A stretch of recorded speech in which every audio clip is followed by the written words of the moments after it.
Maka tidak sedikit di antara mereka yang bahkan berlomba dengan saudara-saudaranya meningkatkan kebaikan. Dalam bahasa Quran surah kedua Al-Baqarah ayat 148, posisi paling kanan sebelah atas, dikenal dengan fastabiqul khairat istilahnya. Walikulli wijhatun huwa muwalliha fastabiqul khairat. Dan setiap orang barangkali punya orientasi, kecenderungan untuk beramal pada hal tertentu yang beda dengan yang lainnya. Jadi ada yang senang meningkatkan tahajud, ada yang senang dengan puasa sunnah, ada yang senang dengan sedekah. Itu fitrah. Ya, barangkali Anda tidak harus menemukan semua orang cenderung pada amalan yang sama. Coba lihat kecenderungan Anda ada di mana. Silakan cek. Anda pasti akan temukan bahwa Anda cenderung beramal konsisten pada amalan-amalan tertentu. Ya, ada di antaranya sekian kecil yang mungkin mengumpulkan amalan-amalan ini dan dijaga dengan istiqamah. Tapi yang paling penting dalam ayat ini, fastabiqul khairat. Ya, Allah sampaikan silakan berlomba untuk meningkatkan kebaikan. Maka masya Allah, ada yang berlomba meningkatkan tahajud. Bahkan sekarang gerakannya ada di masjid ini tahajud, masjid sana tahajud. Ada yang berlomba meningkatkan puasa sunnah, dibuat status, disampaikan pada saudaranya. Ada yang berlomba meningkatkan hafalan Quran, masing-masing mencoba untuk meningkatkan amal saleh.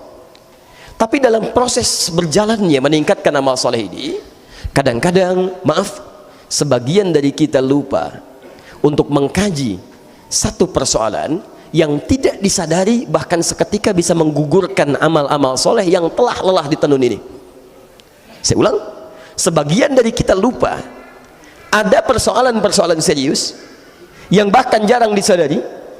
Ketika amalan ini dikerjakan, pada saat yang bersamaan bahkan dia bisa menghancurkan amalan yang telah lelah kita tenun.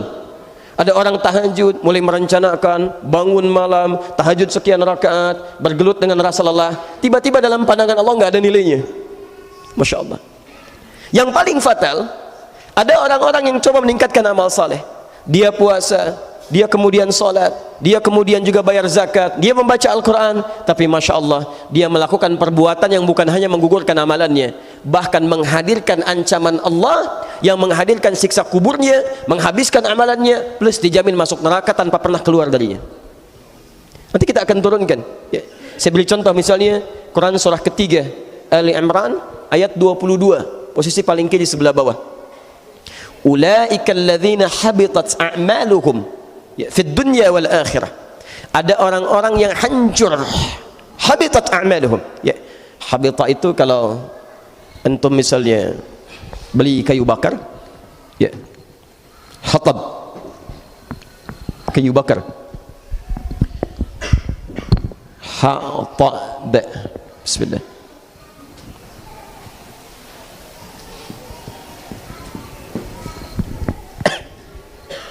Nah, ini kayu bakar.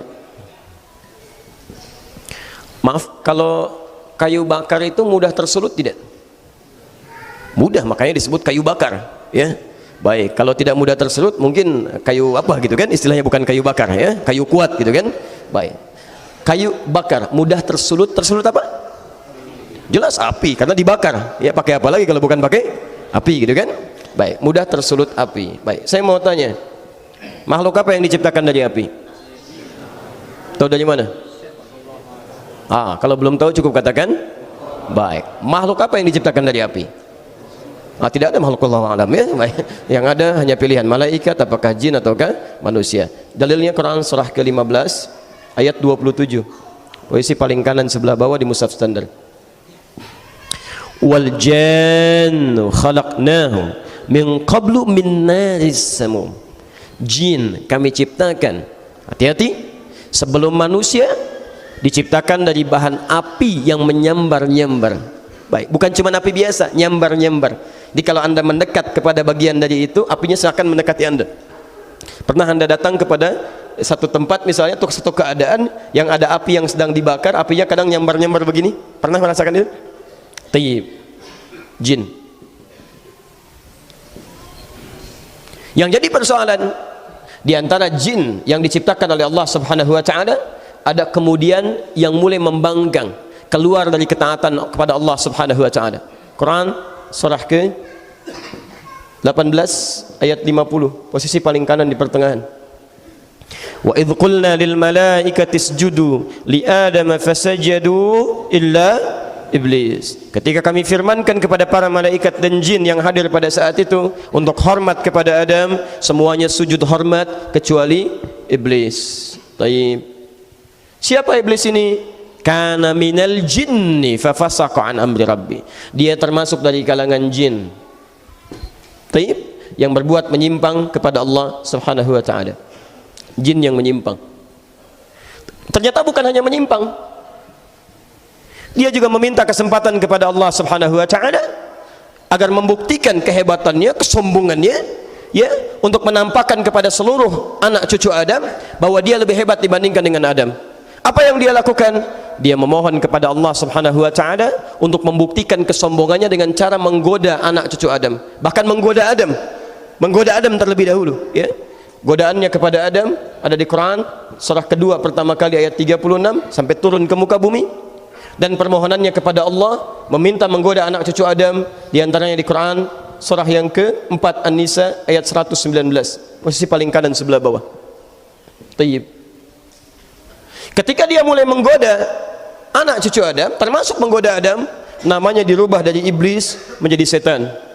Quran surah ke-2 Al-Baqarah ayat 36, posisi paling kiri di pertengahan. Fa'azallahuma syaitanu anha fa'akhrajahuma mimma kana fi. Syaitan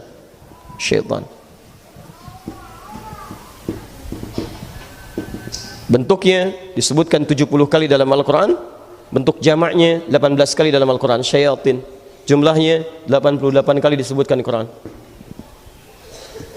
Fokus, lihat kalimatnya.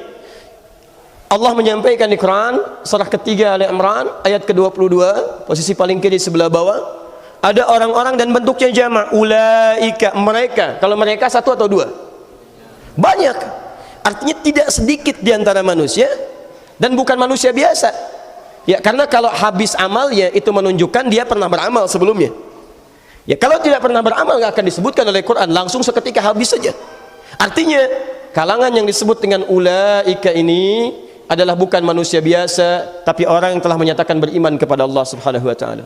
Ada orang-orang yang telah menyatakan dirinya beriman kepada Allah, statusnya muslim, tapi disebut dengan habitat a'maluhum. Habitat, ha ba ta. Kalau dibalikan kalimatnya dengan akar kata yang sama, Anda akan temukan dengan kalimat yang sama. Setiap kalimat yang dimulai dengan ha ba ta atau ditukar dengan ha ta kemudian ba, ini menunjukkan pada sesuatu makna yang sama. Lihat kalimatnya, nanti saya turunkan pelan-pelan, sebentar. Ada orang yang hancur, habis amalannya, habis. Kenapa habisnya menggunakan kata habitat, padahal Allah bisa menggunakan kata yang lain? Bisa menggunakan kata khalasat. Ulaika khalasat, seketika habis, hilang. Ulaika dhahabat, seketika pergi amalannya, meninggalkan dia. Kenapa menggunakan kata habitat? Karena kata ha, ba, ta dalam bahasa Arab menunjukkan sebuah makna, sesuatu yang hilang pelan-pelan, tidak dirasakan, ujung-ujungnya hilang jadi debu begitu saja. Seperti persis akar katanya dikembalikan ke sini kalau ditukar. Kalau dalam bahasa ilmu sharaf ada namanya qalbul makani, ya, pertukaran tempat. Jadi ha, ba dengan ta, ta-nya dimajukan jadi ha, ta, ba. Setiap kalimat ditukar punya sifat yang sama. Silakan antum lihat. Kalau kayu bakar itu habisnya seketika langsung atau pelan-pelan? Pasti pelan-pelan. Jadi ada amalan-amalan yang kita kerjakan, nggak sadar pelan-pelan amalan itu menggerus amalan-amalan kebaikan kita. Habis sampai tidak terasa, jadilah debu, seperti halnya kayu bakar menjadi debu ketika dibakar. Siapa yang mengarahkan ke sini? Syaitan. Karena cuman setan yang asalnya dari iblis, iblis asalnya dari jin, jin asalnya dari api. Seperti api menghabiskan kayu bakar ini, maka seperti itu pula amalan kita dihabiskan, diajak oleh setan tanpa kita sadari. Karena itulah penting kita belajar dalam saat yang bersamaan kita meningkatkan amal saleh supaya termotivasi amal kita menjadi baik, tapi saat yang bersamaan Anda mesti belajar amalan-amalan buruk, perbuatan-perbuatan yang tidak baik yang harus kita waspadai karena bisa menggugurkan amalan-amalan kebaikan yang telah lelah kita tenun. Jelas sampai sini? Bahkan maaf, bukan cuma habis, dijamin masuk neraka dan tidak ditolong sampai ujungnya. Wa ma lahum min nasirin. Silahkan cek ayatnya. Wa ma lahum min nasirin, dan gak akan pernah ditolong sampai dengan hari kiamat kalau dia tidak bertobat kepada Allah Subhanahu wa taala. Bahkan tahukah Anda kawan-kawan? Maaf, di antara mereka bahkan ada yang dimasukkan ke dalam neraka Jahannam lebih duluan dibandingkan orang kafir.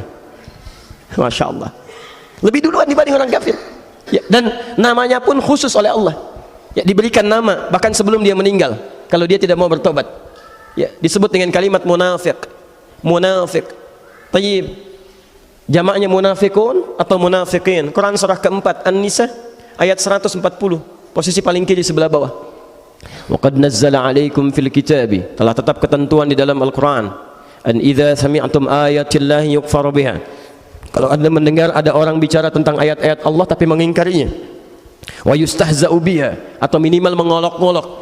Ya, sudah ada firman Allah jelas, sudah ada kalimat-kalimat Rasul jelas, tiba-tiba ada yang mengingkari, ada yang mengolok-olok, ada yang mencela, Masya Allah, ada yang menganggap itu hal yang biasa, ada yang macam-macam luar biasa. Apa yang terjadi? Kata Quran, selama dia masih punya peluang, fala taq'udu ma'hum, sadarkan dia dengan cara isolasi dia. Ya, jangan respon dia, jangan baca bukunya, jangan lihat tayangannya, tinggalkan oleh orang-orang beriman supaya dia sadar bahwa dengan itu perbuatan dia keliru. Hatta yakhudhu fi haditsin ghairi, sampai dia sadar kembali kepada ketentuan yang benar. Ini Masya Allah, saking sayangnya Allah kepada golongan orang-orang ini. Dan kita pun dilarang untuk mencela dulu. Dilarang, ajak dia kepada kebaikan, tunjukkan.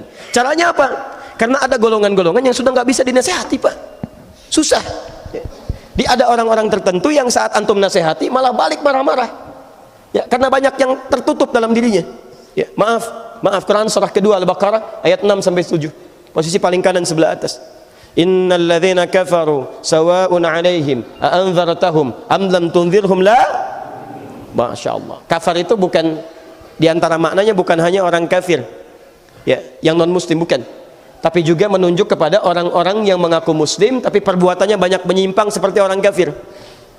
Dia muslim tapi nggak mau sholat, dia muslim tapi menolak Al-Quran misalnya, ya, maksudnya tidak mengambil keseluruhan dari nilai-nilai Al-Quran. Dia muslim tapi misalnya mohon maaf mengecilkan nilai-nilai Islam, macam-macam bentuknya. Masya Allah. Wah, ini ketika muncul hal-hal yang dia senangi, dia ambil. Tapi ketika ada dalam tuntunan Islam misalnya yang baik-baik tidak sesuai dengan harapan dia tinggalkan. Bahkan tidak sedikit mencela. Bahkan celaannya pun bukan sekedar ke Islam, ke orang-orang yang terkait di dalamnya.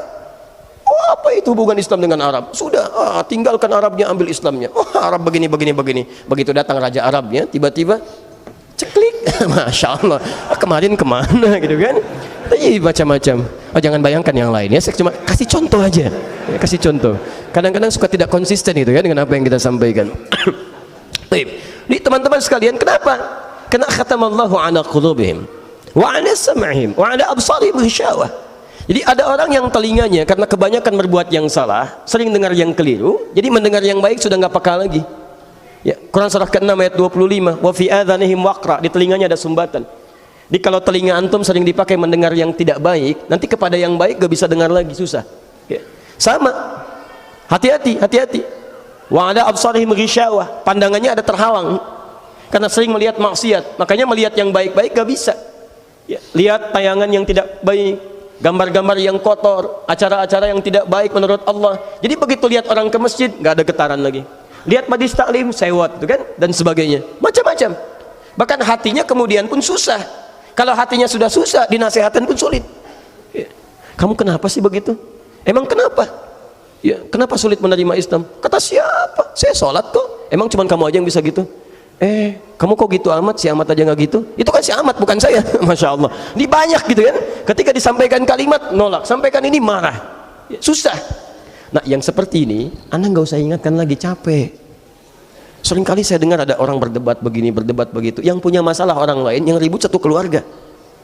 Kan tidak lucu di sini. Yang punya masalah orang lain, kenapa Anda yang jadi rame? Itu kan sampai terpecah begini, terpecah begitu, itu ujian dalam kehidupan. Nah, diantaranya kalau menemukan muslim yang seperti ini, sulit dinasehati, maka doakan dia. Doakan pada yang baik.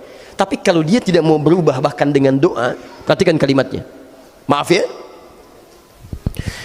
Pertama, innakum idzam mithluhum. Jangan ikuti mereka, karena sepanjang Anda ikuti orang-orang seperti ini, maaf, yang seling menjelek-jelekan Islam, memojokkan Islam, merasa paling benar, sepanjang Anda ikuti lama-lama bisa seperti mereka. Lihat ancamannya. Innallaha jami'al munafiqina wal kafirina fi jahannam jami'an. Innallaha jami'ul munafiqin. Pertama, Allah menyebut mereka dengan nama khusus sebelum mereka dimasukkan ke neraka kalau tidak bertobat. Kata Allah, lihat kalimatnya, innallaha jami'ul munafiqin. Allah pasti akan himpun orang-orang munafik semacam ini. Dan kalimatnya jama', artinya bukan cuma satu. Wal kafirin, dan orang-orang kafir, fi jahannam jami'a, di neraka jahannam. Teman-teman sekalian, saya tadi malam menerangkan kaidah at-taqdim wa ta'khir. Ada yang diawalkan, ada yang diakhirkan. Sesuatu yang diawalkan menunjukkan prioritas utama, yang diakhirkan menunjukkan gambaran selanjutnya. Artinya nanti saat di akhirat ada orang yang dimasukkan ke neraka jahanam, ternyata bukan orang kafir duluan, orang munafik duluan. Kalau orang kafir jelas gak ada amalnya, gak ada macam-macamnya, neraka wajar. Ini orang mengaku beriman, mengaku muslim, mengaku beriman kepada Allah, tapi kalimat yang bersamaan, sikap yang bersamaan, Masya Allah, dia mencela Allah, dia mencela Rasul, dia mencela agamanya, dia merendahkan dirinya di hadapan Allah Subhanahu wa ta'ala, bahkan mencela saudaranya sama muslim. Kamu, kalau orang lain tidak beriman, berbuat salah, ya neraka wajar. Kamu mengaku beriman masih begitu juga, kamu yang duluan masuk neraka. Dan jahannam, kalau sudah neraka jahannam gak bisa keluar, gak bisa keluar. Ya, ternyata orang-orang ini masih sholat. Quran surah ketiga, ya, Ali Imran misalnya, atau bahkan paling jelas An-Nisa, Quran surah keempat ayat 142, ya, masih sholat dia, masih sholat. Ya, maaf, innal munafiqina yukhadi'una Allah wa huwa khadi'uhum wa idha qamu ila sholati qamu kusala. Orang ini sholat. Abdullah bin Ubay bin Salul, bahkan kalau Nabi sholat dia saf paling depan, di belakang Nabi persis. Ini Rasulullah sallallahu alaihi wasallam, di belakangnya Abdullah bin Ubay bin Salul. Tapi Masya Allah, setelah selesai sholat, keluar Nabi, keluar umat Islam, tiba-tiba keluar kalimat provokasinya. Muhammad cuma cari perhatian saja, ingin mecah belah kita yang tadinya sudah punya suku. Terus keluar kalimat, tidak sadar bahwa kalimatnya menggugurkan amalan-amalan yang barusan dia kerjakan. Ketika masjid sudah mulai ramai, ya Rasulullah, kita bangun masjid yang lain saja, supaya terpecah konsentrasi ini dan masing-masing bisa ibadah dengan baik. Disetujui oleh Nabi. Begitu dibangun masjidnya, Muhammad punya markas, kita pun punya markas di sini. Tidak sadar apa yang dia lakukan menggugurkan amalan-amalan dan menghadirkan dosa. Akhirnya apa? Bahkan Allah Subhanahu wa ta'ala menurunkan ayat khusus seperti orang-orang ini. Allah Subhanahu wa ta'ala menurunkan ayat khusus mengecam orang-orang seperti ini. Quran surah 9 ayat 84. Masya Allah. Bahkan jangan salatkan, jangan berdiri depan kuburnya. La tusalli ala ahadim minhum mata abada wala taqum ala qabri. Kalau Anda menemukan orang-orang menentang Islam, melecehkan Islam, menolak Al-Quran, merendahkan martabat orang muslim dan tidak bertobat sampai akhir hidupnya, dan Anda mengetahui itu, kata Allah, jangan salatkan dia, jangan berdiri di atas kuburnya. Masya Allah, sudah dunianya tercela, tidak disolatkan, tidak didoakan, masuk ke alam kubur disiksa, dan neraka jahanam tidak keluar, padahal dia mengaku muslim dan salat.